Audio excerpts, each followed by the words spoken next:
about 100 miles off the coast of Florida, and it allowed those Spanish treasure ships filled with their silver, gold, exotic goods, and spices massacre another tragedy. So Francis Drake burned this city to the ground, so the king and queen of Spain said they needed to make St. Augustine what was called a presidio, or a walled city.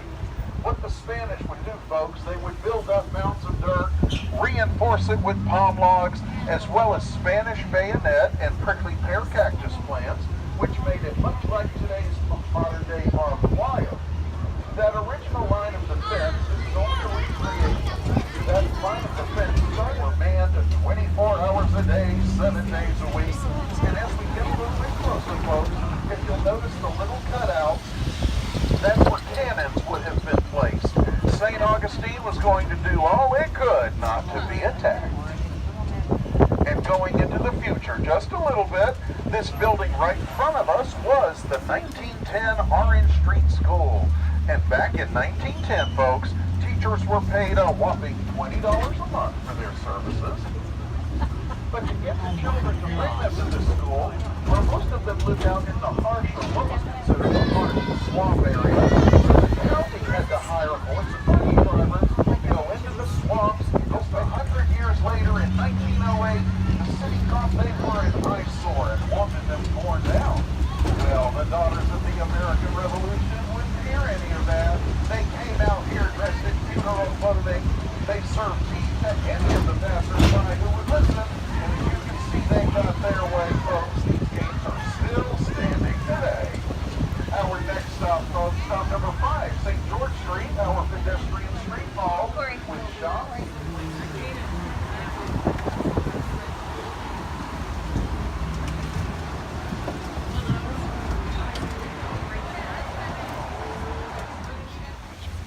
So we're doing the colonial tour, and we're just a little bit late, like 15 minutes, but that's okay.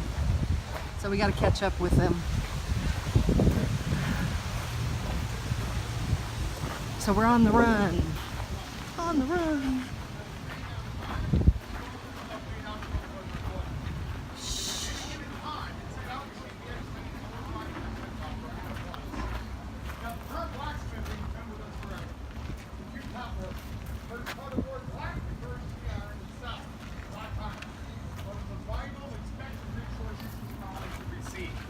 A third of all shipments coming into St. Augustine in the 1600s were to be iron. The second part of the word is smith. Smith. We're trying to find our tour. I think this is it. Look at all this stuff. This is a leather shop. An old leather shop. Let's see. Now this door here is our leatherworking shop. And those colonial leatherworkers worked mainly with the cowhide from their livestock. And I like to use that as a jumping off point, kind of talk about some of the first, a little earlier, 1493, Christopher Columbus took longhorn cattle to the Dominican Republic. Spanish first brought horses. The Indians had never seen them. We had one of the tribes in La Florida thought these conquistadors were riding monsters. Therefore, to them, it was more of an honor to kill that four-legged beast than the soldier on top. One that surprised me, pigs are not native. This includes boar, this includes hog. And we know the first 13 pigs from Europe came with Hernando de Soto in 1539. Spanish, September 8, 1565, greeted by the Timucua Indians. In fact, they would give the Spanish one of their longhouses for the officers to sleep in. And celebrated the Mass, Father Lopez de Mendoza Grajales. After that Mass, they sat down with the Timucua Indians to a big feast. And before they started eating, Father Lopez proclaimed this a great feast of Thanksgiving. So we're going to be picky about it. The first Thanksgiving feast in the Americas took place here, September 8, 1565. Back in Canada. Yeah. And it was usually the gunsmith who was the commander of militias, civilian groups trained to fight in battle right alongside the military. Able-bodied men between the ages of 15 and 45 expected to serve. They would not be issued military muskets. Cool. They would train and fight with their own personal. This was a French-made musket, probably one of the most popular hunting muskets, late 1600s through much of the 1700s. It's also known as a Toulouse, which is the region of France where it was manufactured. If I was actually going to fire a musket ball, which I'm not, I put black powder down the barrel. Musket ball can tire lock, stock, and barrel. Oh, hey guys! Hi, kids, come here. Now pay particular attention when the flint strikes the prison. See if you catch that initial spark. Full cock. Want to cover your ears? Now's the time. Point. Fire.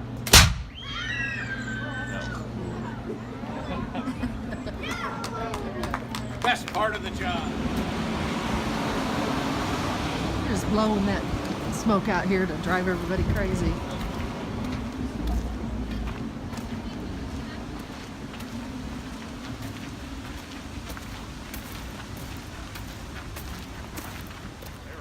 Tumble because they hunted woolly mammoth, and they're found with woolly mammoth bones, tusks, the spears they used to hunt them. But we move ahead thousands of years, 1500s, Spanish begin to arrive. Some of our tribes in Florida, Appalachia, fierce warriors, agricultural base located around where Tallahassee is now located. You have the Temuco, that's who Menendez dealt with mainly. And at this point in history, there was a pretty good relationship between the Spanish and the Temuco. 1513, Juan Ponce de Leon arrived. Could have been 4 flags he flew. Most historians agree it was that. 1565, St Augustine was founded under St Andrew's Cross, Spain's flag. 1586, that rascal Sir Francis Drake burned us down while flying the House of Tudors. That's what the Union flag looked like during our British period, it's missing a red cross. Ireland did part of the empire. Second Spanish period, King Carlos III had Spain's flag redesigned that. 1821, 23 stars on that flag when we became a territory. 1845, we proudly became the 27th star, but we were fickle and seceded 16 years later. Most people recognize the Confederate battle flag. 7 stars on the first official Confederate flag when we joined. 11 stars later that year, and we know how that turned out. Rejoin the Union, state flag, boring, seal on a white field. Looked like a flag of surrender. Governor Fleming in the 1890s brought back St. Andrew's Cross, and we ended the nation's flag as we know it today. Thank you very much, ladies and gentlemen.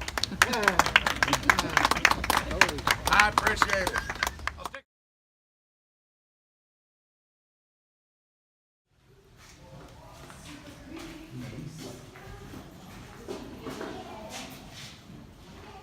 So what did he say? It wasn't even this big when it was original?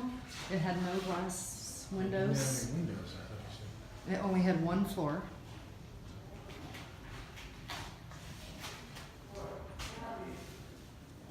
Up at the Rodeo Quarter, located right here in the heart of town. Watch a 17th century blacksmith forge iron. Then feel free to explore the beautiful grounds of the quarter, rich with Florida fauna and flora. And don't forget the climate.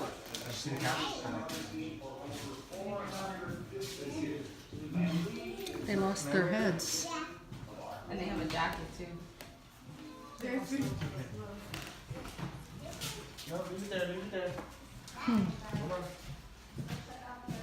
at the toilet.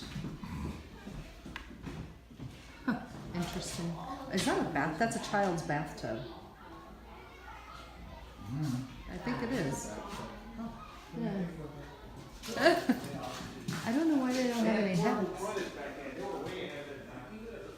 I don't know why they have no heads, but I don't know.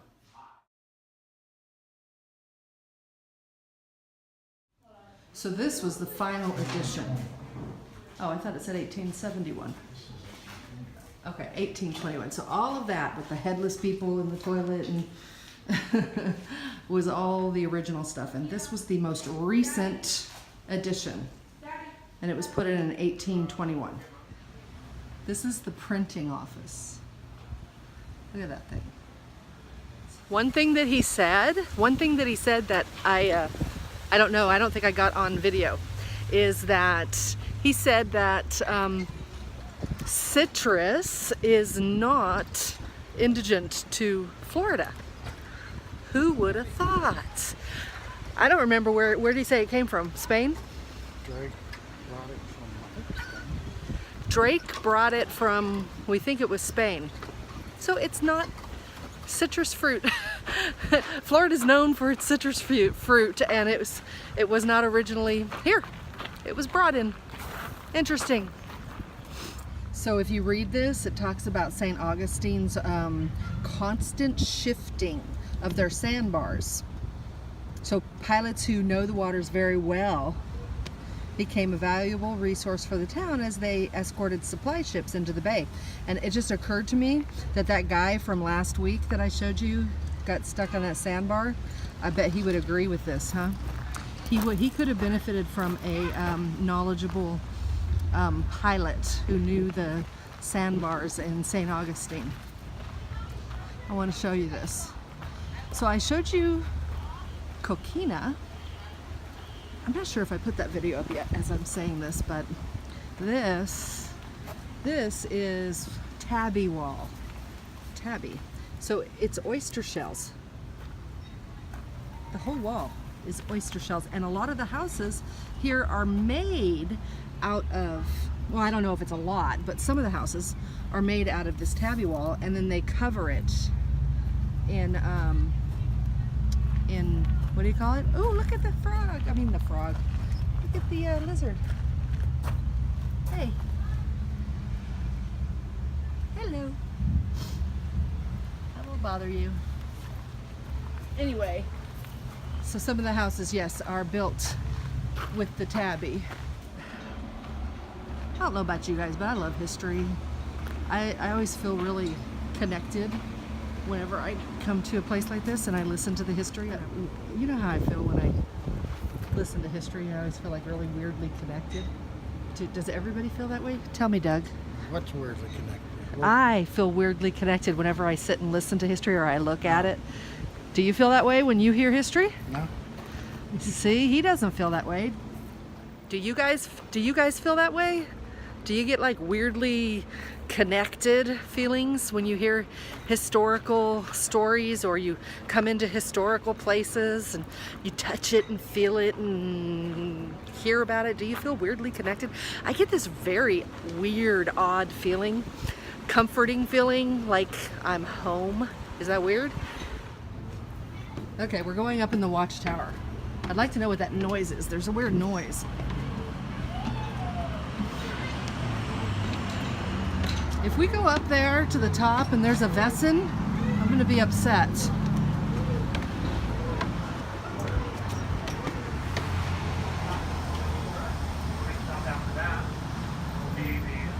That's cool. Look at that, you guys. What a view. Wow. This is awesome.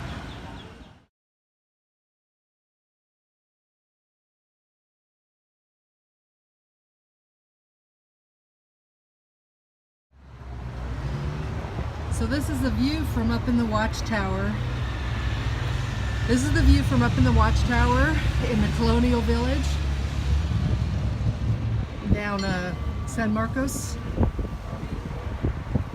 Why are you laughing, Doug? Is that what we're gonna do? We're gonna find something to eat, and then maybe jump back on the trolley because we didn't see that part of the. Oh yeah, we got a whole another half a city. 18 stops. Yeah. Okay. So like Doug just pointed out, he said that there's a cathedral. Maybe. Yeah. That's Church Street. That's a Church Street. Well, and it's saying you can see churches and steeples. So there is the Thomas Edison smokestack and Flagler College. Let's see. Yeah, Flagler College is right between. Right there. Okay. There is the Bridge of Lions. There's the lighthouse. There's the Castillo. And there's the Usina Bridge. And a pirate flag. Arr, lady. Okay, we are on a search for that. Can you see that? They're blowing the smoke out of a barbecue there. So we got to find out where that smoke is coming from.